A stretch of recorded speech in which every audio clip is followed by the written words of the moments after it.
Hello, good morning students.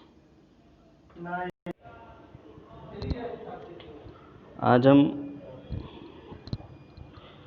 आपके lesson आपके English syllabus के पहले lesson the portrait of A lady को रीडिंग करेंगे और आप लोगों से अनुरोध है कि आप इसे ध्यान से सुनें और शब्दों को उच्चारण करने की कोशिश करें, सीखने की कोशिश करें, ताकि आप प्रश्नों के उत्तर आसानी से लिख पाएँ और उसके अर्थ को समझ पाएँ। लेसन का नाम है, आपके पहले लेसन का नाम है the portrait of A lady. इसको लिखा है खुशवंत सिंह ने।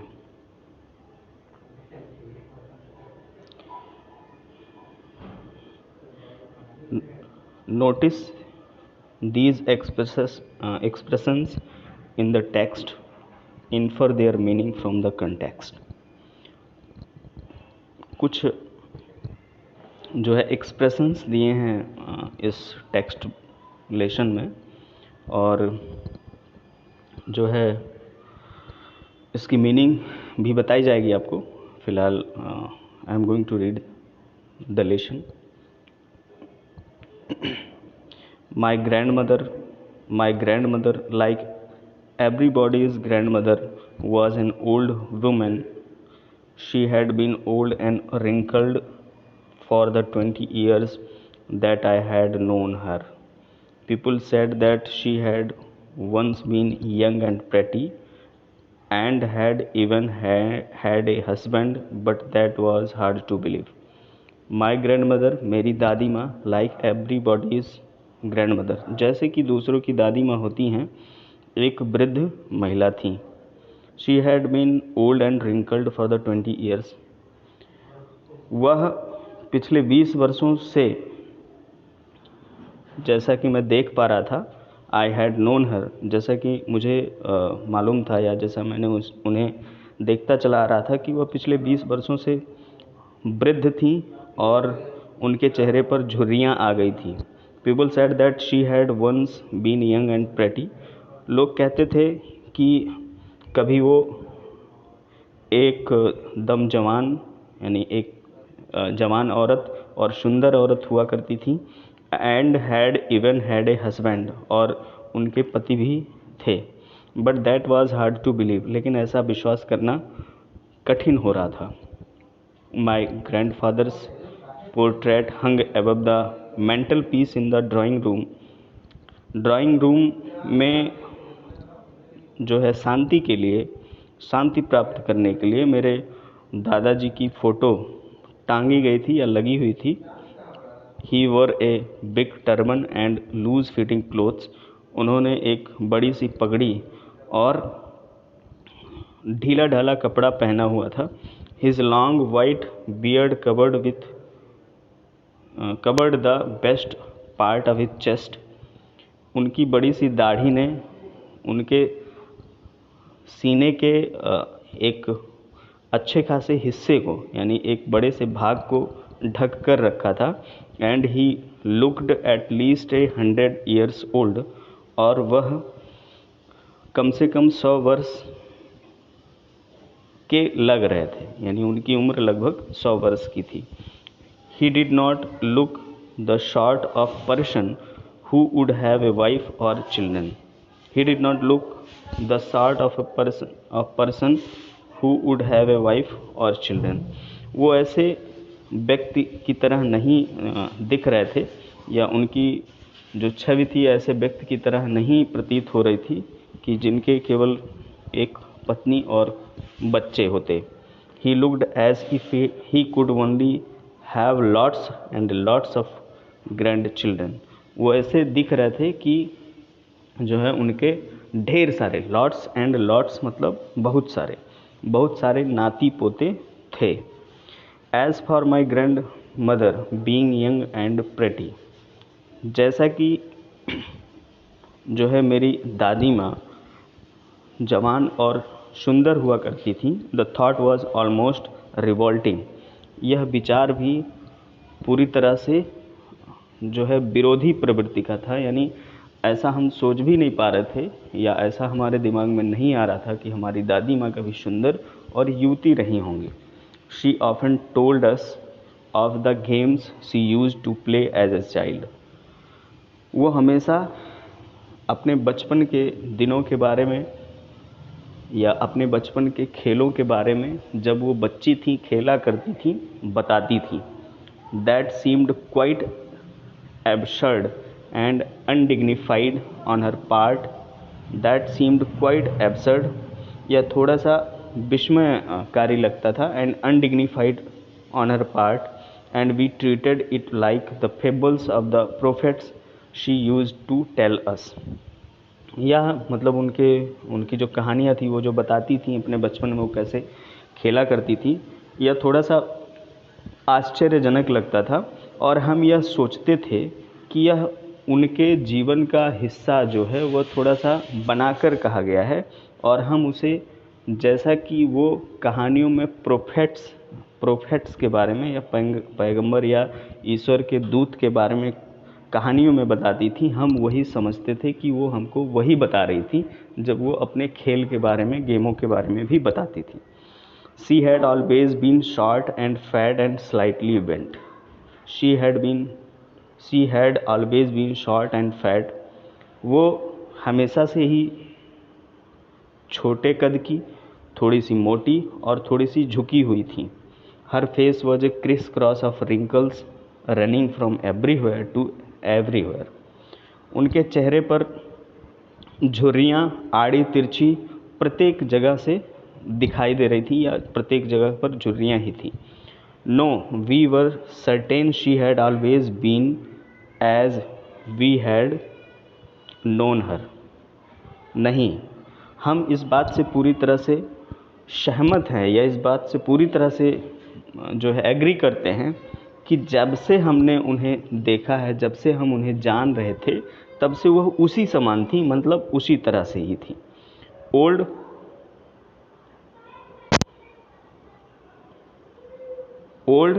so terribly old that she could not have grown older। old वृद्धा या बूढ़ी, so terribly old वो बहुत ज़्यादा बूढ़ी थी। that she could not have grown older इतनी ज़्यादा बूढ़ी थी कि उससे बूढ़ी और वो नहीं हो सकती थी। मतलब वो जो है उससे बूढ़ी या हम कल्पना भी नहीं कर सकते थे कि इससे भी बूढ़ा कोई हो सकता है। And had stared at the same age for 20 years और ऐसा लगता था कि जैसे पिछले 20 सालों से ही वह एक ही उम्र पर जो है रुकी हुई थी, यानी उनकी उम्र पिछले 20 सालों से रुकी हुई है। She could never have been pretty. हम यही सोचते थे कि वो कभी सुंदर नहीं रही होंगी। But she was always beautiful, लेकिन वह हमेशा ही सुंदर थी। She hobbled about the house in spotless white with one hand resting on her waist to balance her stoop and the other telling the beads of her rosary। She hobbled about the house in spotless white with one hand resting on her waist to balance her stoop and the other telling the beads of her rosary। She hobbled about the house in spotless white with one hand resting on her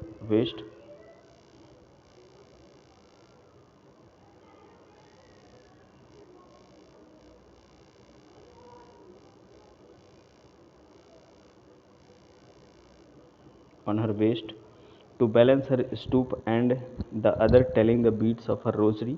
Her silver locks were scattered untidily over her pale puckered face and her lips constantly moved in inaudible prayer।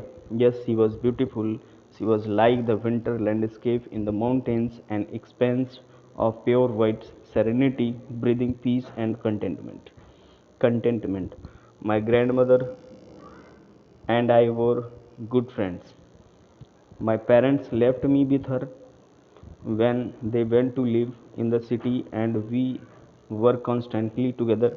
She used to wake me up in the morning and get me ready for school. She said her morning prayer in a monotonous sing song while she bathed and dressed me in the hope that I would listen and get to know it by heart. I listened because I loved her voice but never bothered to learn it. Then she would fetch my wooden slate, which she had already washed and plastered with yellow chalk, a tiny earthen ink pot and a red pen, tie them all in a bundle, and hand it to me. After a breakfast of a thick stale chapati with a little butter and sugar spread on it, we went to school. She carried several stale chapatis with her for the village dogs. My grandmother always went to school with me because the school was attached to the temple.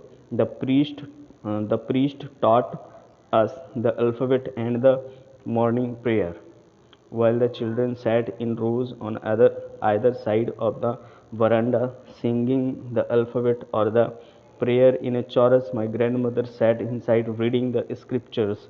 When we had both finished, we would walk back together. This time the village dogs would meet us at the temple door.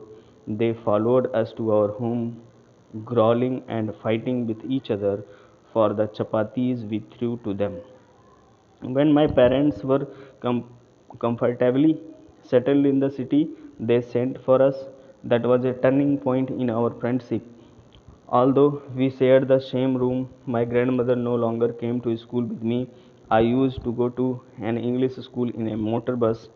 There were no dogs in the streets, and she took to feeding sparrows in the courtyard of our city house. As the years rolled by, we saw less of each other. For some time, she continued to wake up and get me ready for school. When I come back, she would ask me what the teacher had taught me. I would tell her English words and little things of Western science and learning, the law of gravity, Archimedes' principle, the world being around, etc. This made her unhappy. She could not help me with my lessons. She did not believe in the things they taught at the English school and was distressed that there was no teaching about God and the scriptures. One day I announced that we were being given music lesson. She was very disturbed. To her, music had lewd associations. It was the monopoly of harlots and beggars, and not meant for gentle folk. She said nothing, but her silence meant disapproval. She rarely talked to me after that. When I went to when I went up to university, I was given a room of my own. The common link of friendship was snapped. My grandmother accepted her seclusion with resignation. She rarely left her spinning wheel to talk to anyone. From sunrise to sunset, she sat by her wheel, spinning and reciting prayers. Only in the afternoon she relaxed for a while to feed the sparrows. While she sat in the veranda, breaking the bread into little bits, hundreds of little birds collected around her, creating a veritable bedlam of chirpings. Some came and perched on her legs, others on her shoulders, some even sat on her head. She smiled but never shooed them away. It used to be the happiest half hour of the day for her. When I decided to go abroad for further studies, I was sure my grandmother would be upset. I would be away for 5 years, and at her age, one could never tell. But my grandmother could. She was not even sentimental. She came to leave me at the railway station but did not talk or show any emotion. Her lips moved in prayer, her mind was lost in prayer, her fingers were busy telling the beats of her rosary. Silently, she kissed my forehead, and when I left, I cherished the moist imprint as perhaps the last sign of physical contact between us. But there, but that was not so. After 5 years, I came back home and was met by her at the station. She did not look a day older. She still had no time for words, and while she clasped me in her arms, I could hear her reciting her prayers. Even on the first day of my arrival, her happiest moments were with her sparrows, whom she fed longer and with frivolous rebukes. In the evening, a change came over her. She did not pray. She collected the women of the neighborhood, got an old drum, and started to sing. For several hours, the thumped, thumped the shaggy skins of the dilapidated drum and sang of the homecoming of warriors. We had to persuade her to stop to avoid overstraining. That was the first time since I had known her that she did not pray. The next morning she was taken ill. It was a mild fever, and the doctor told us that it would go. But my grandmother thought differently. She told us that her end was near. She said that since only a few hours before the close of the last chapter of her life she had omitted to pray, she was not going to waste any more time talking to us. We protested, but she ignored our protests. She lay peacefully in bed praying and telling her beads. Even before we could suspect, her lips stopped moving and the rosary fell from her lifeless fingers. A peaceful pallor spread on her face, and we knew that she was dead. We lifted her off the bed and, as is customary, laid her on the ground and covered her with a red shroud. After a few hours of mourning, we left her alone to make arrangements for her funeral. In the evening, we went to her room with a crude stretcher to take her to be cremated. The sun was setting and had lit her room and veranda with a blaze of golden light. We stopped halfway in the courtyard, all over the veranda, and in her room, right up to where she lay dead and stiff, wrapped in the red shroud. Thousands of sparrows sat scattered on the floor. There was no chirping. We felt sorry for the birds, and my mother fetched some bread for them. She broke it into little crumbs the way my grandmother used to, and threw it to them. The sparrows took no notice of the bread. When we carried my grandmother's corpse off, they flew away quietly. Next morning, the sweeper swept the bread crumbs into the dustbin. So, students, this was your first lesson, and I have spelled, I have pronounced, I have read whole the lesson. So, you must listen it carefully for understanding.